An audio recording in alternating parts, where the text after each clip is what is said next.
This is part 2 of the Whistleblower reports against Kelly Losko, former controller of ad agency McGarryBowen, which is now Dentsu Creative. If you missed part 1, after dealing with Kelly Losko's everyday general bigotry and ignorance for 2 years, I resigned in protest after she told me she was using the application I built as senior business systems engineer as a scapegoat to lay off employee Kimberly Gray because it is too hard to fire, and I quote, a regard, swap the G for a T, because of the Americans with Disabilities Act. I reported her reign of terror directly to then-CFO Christine Moore on the way out and to HR's Caitlin Golden, who reported to Meagan Halpin in my exit interview. I recorded the conversation with the CFO and sent it to several employees in the finance department with similar experiences. I told them Christine Moore seemed receptive and her door was open.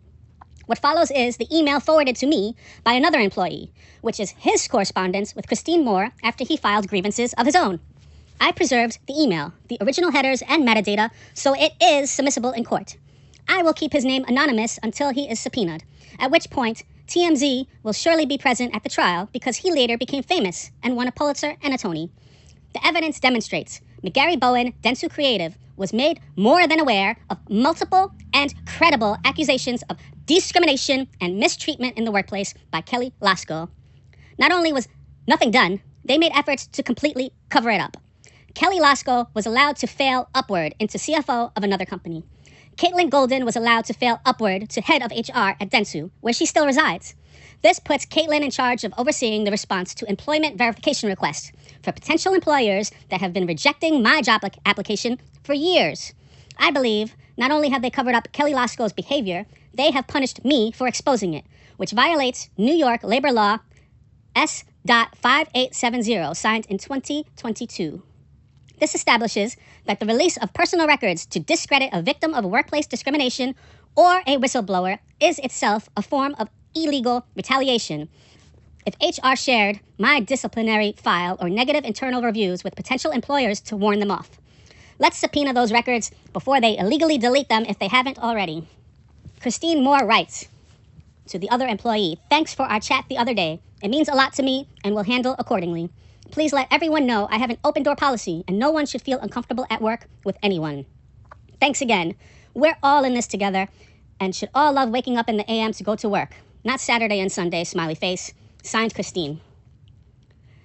The employee responds, hi, Christine. No, thank you for listening. I felt like I was rambling, but it was a real burden off to get it out.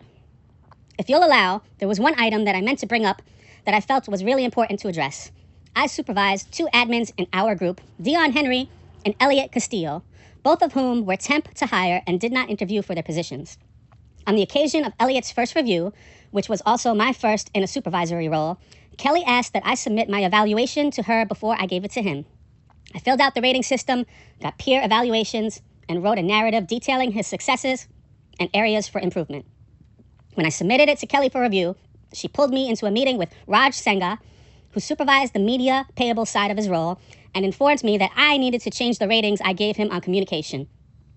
I had given him average marks, but Kelly felt that I should give him much lower marks because it was her impression that he really struggled in that area and that given his ambitions to earn his CPA and become an auditor, the way he spoke would hinder his ability to get ahead in the financial world. She went on to say that, quote, we never would have hired him if he interviewed talking like that. You know what I mean? End quote. The truth is that I didn't know exactly what she meant, and I was too nervous to ask. However, Elliot is Latino and lives in Spanish Harlem, and far be it from me to suggest that she was casting any aspersions or making any negative associations between his background and his communication ability, but that's the impression it left on me. Her asking me, quote, you know what I mean, felt as if she wanted me to be complicit, which I refused to do. I pivoted, and I said that I could suggest that Elliot take some public speaking courses to help with his shyness/lack of confidence as a public speaker, which is what ended up on the review. Now, I would chalk that all up to paranoia on my part, except that it is my understanding that John Kolodziak was in a meeting with Kelly more recently and expressed that a member of his team, Akeisha Dorsett, was interested in moving up in the group. And Kelly mentioned that there might be a spot opening in billing, but that it was a client-facing and that putting her in that role might be tricky because Akeisha, quote, has an accent. Now again, that's hearsay, but if it's true, it deepens my impression that there's a real glass ceiling for minorities to excel in our group, which I hope isn't true. I would also add, and this may seem somewhat trivial, but I stand behind it, that there are a number of young people at this agency, Melissa Savino is one who springs to mind, who communicate using a tick called vocal fry. See the clip below if you're unfamiliar with it, or who speaks in questions.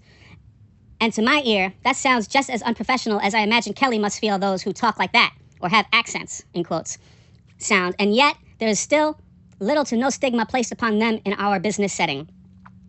And perhaps there shouldn't be. We're all different.